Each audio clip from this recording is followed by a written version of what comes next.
Alright, hey Clint from Garden Frugal. First, I wanted to thank you for introducing me to Ollas. I had heard about Ollas some years ago, many years ago, I think, when I was in school. I just hadn't thought about it until I saw your episode, so I wanted to thank you for that. And I really appreciated the ingenuity of yourself and other people on YouTube of how you were creating Ollas. And I wanted to show you guys how I'm going to be doing my Olla watering this year. I purchased some Ollas online, and they actually weren't easy to find, and a lot of the Ollas were like $60 just for one single Olla.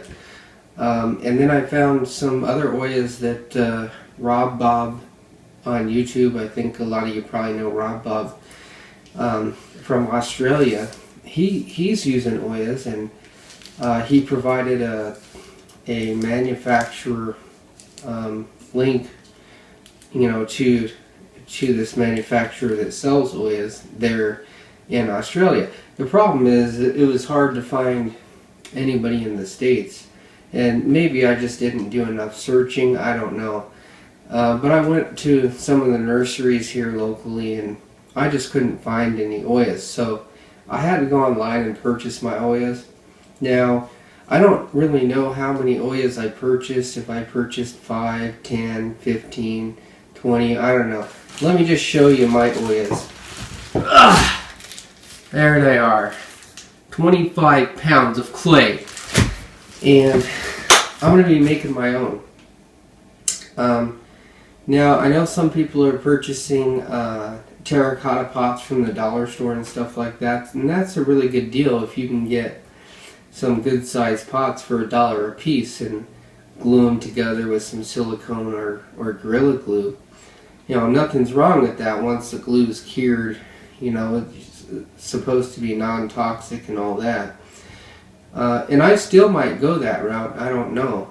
I like to do things myself, and I'm certainly not going to pay some fool $60 for an Olla when I can buy 25 pounds of clay online for $25. And if this makes me 10, 15 Ollas, hey, I'm happy. Now, I will have to make them myself. I don't have a wheel, turntable, whatever you call that stuff. I've never done really anything with clay since probably high school. But, you know what? I like to research things. I like to figure it out. I like to get my hands dirty. And I'm going to figure out how to make these damn things.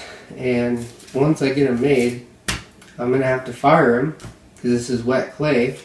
And if you go throwing water in it, it's just going to disintegrate. So I'm going to have to fire these up to, 1900 degrees Fahrenheit. And anyways, I'm going to let you guys in on the process and kind of show you how I'm making these. Well, good day everybody, and welcome back to the High Desert Gardener channel. Got a great update on the Ollas here. I've made some progress. Keep in mind that these are designed to be functional, not look good. Anyways, there's a couple different methods that you can use when making clay pots and things like Ollas. Some people will kind of freeform the clay by hand. Some people will put it in molds. I like to kind of use a freeform method. I like to use the Coil method, and that's essentially where you make lots of little coils of clay, kind of like if you're making a snake or a worm, and then you can coil the clay, and then you've got to sort of work it to make sure that it all seams together and it all holds together. Anyways, the first Olla that I made, I did completely freeform using the Coil method, and it came out to be a little bit I don't think it's that great looking. I think it's going to be functional. It's a little bit bigger than I wanted to go. Now this isn't like your traditional Olla with the big open neck to where you pour water down into it. I'm making some Ollas that are going to be part of an irrigation system where I'll have drip irrigation going into the top of them. So I got these button drippers, and these are just little round buttons for a drip system. Now this one's a little bit dirty because I've been sort of using it as a guide or a mold for the top. So as you can see, let me just show you here, this little button fits right inside there, or at least it will. Apparently I need to do a little bit of sanding around this. It shrinks a little bit when it dries. So there's the first one that I made.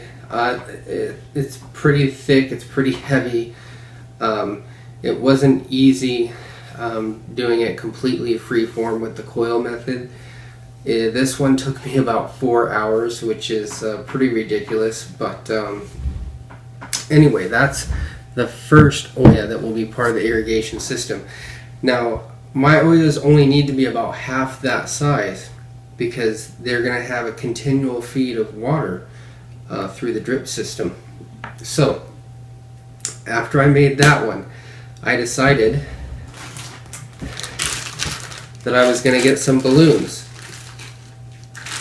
And what I did is just blew up the balloon like this, and that's about the right size right there. So I think I'll use this one for my next Olla. And you just tie off the end, of course. Very simple. And then I like to squeeze some of the air to the top to kind of get a shape about like this. And that's all the, and then I formed the clay around this, and I put the top of this into a glass, and that holds it just perfectly while I form the clay around it. And once I get it formed more than halfway around, I will flip it, set it down, and I'll continue to use the coil method to put the clay around this balloon. And then I'll let it dry, not completely, because if you let it dry completely, it would probably start cracking out because the clay shrinks. So I'll let it set for about 16 hours or so, and then I'll come in and I'll just pop the balloon and I'll pull the balloon right out. So the very next Olla that I made was this one, and it was about the size that I want for my irrigation, because these are going to be in series. I'll have 3 or 4 per raised bed, and as you can see, this one just fits right inside the hole perfectly. Look at that.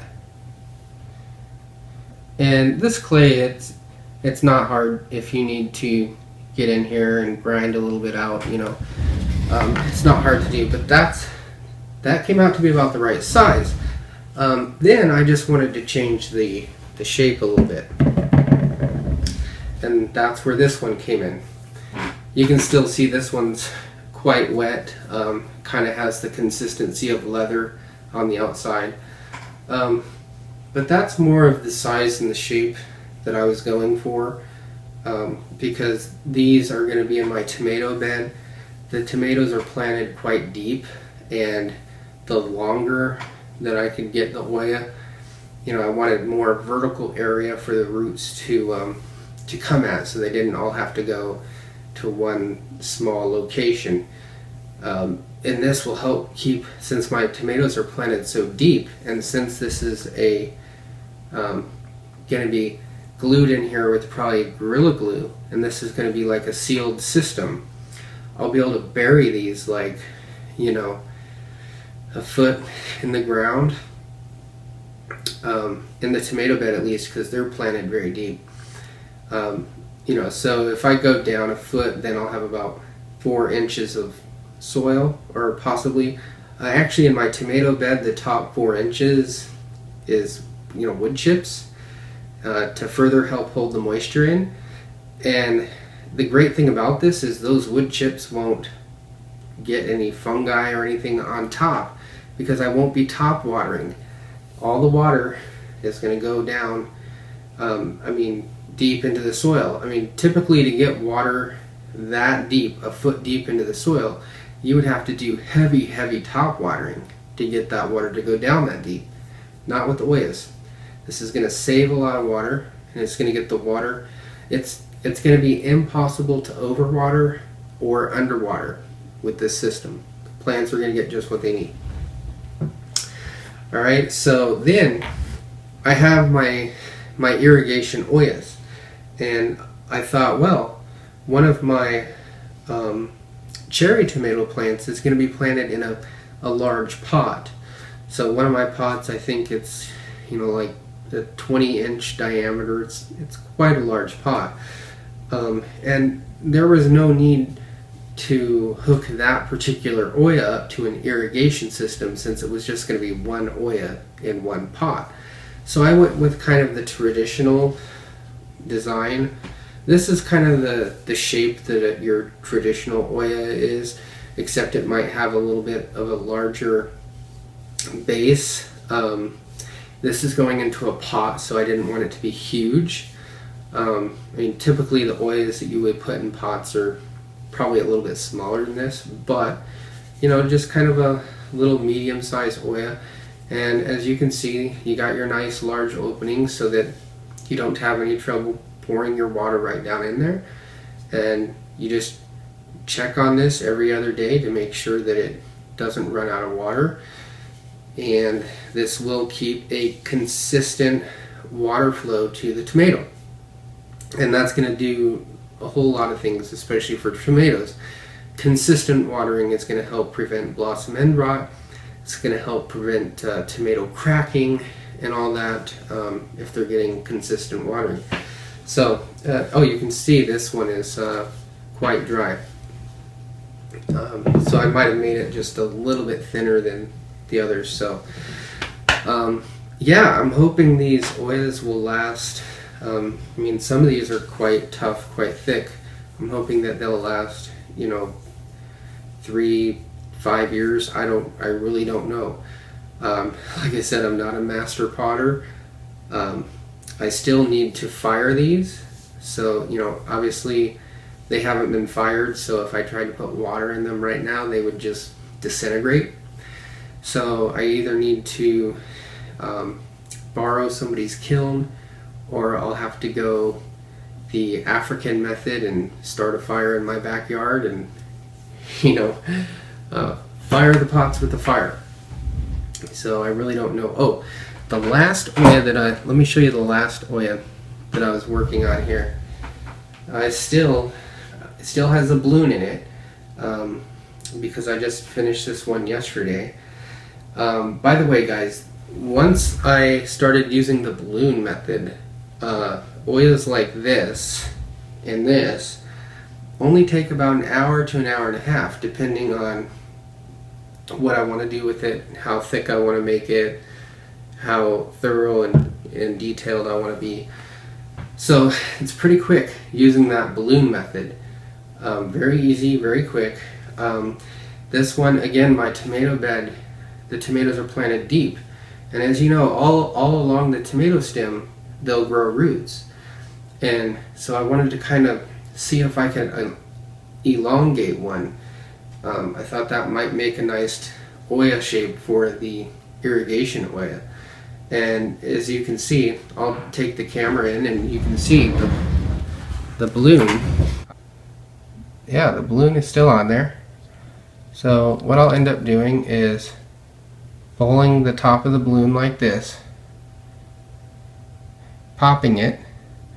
I have like a paper clip.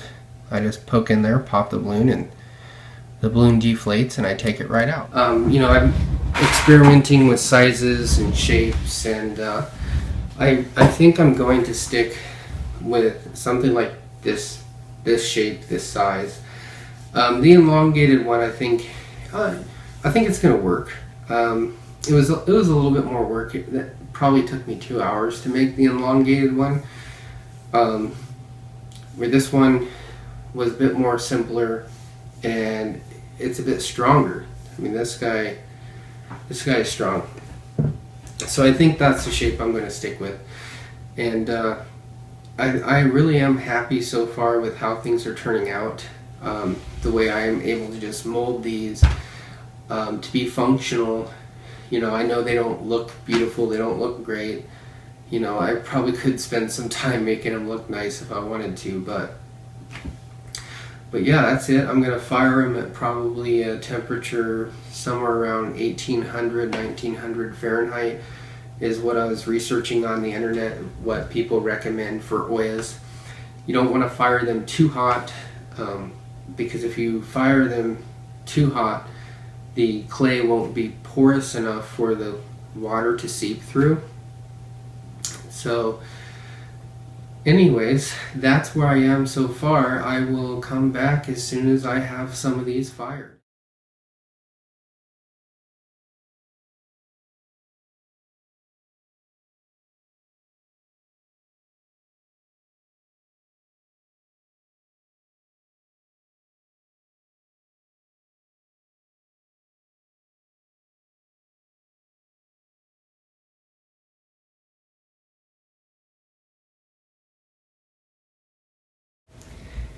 Thank you for watching, and please stay tuned for updates on how well the Ollas do.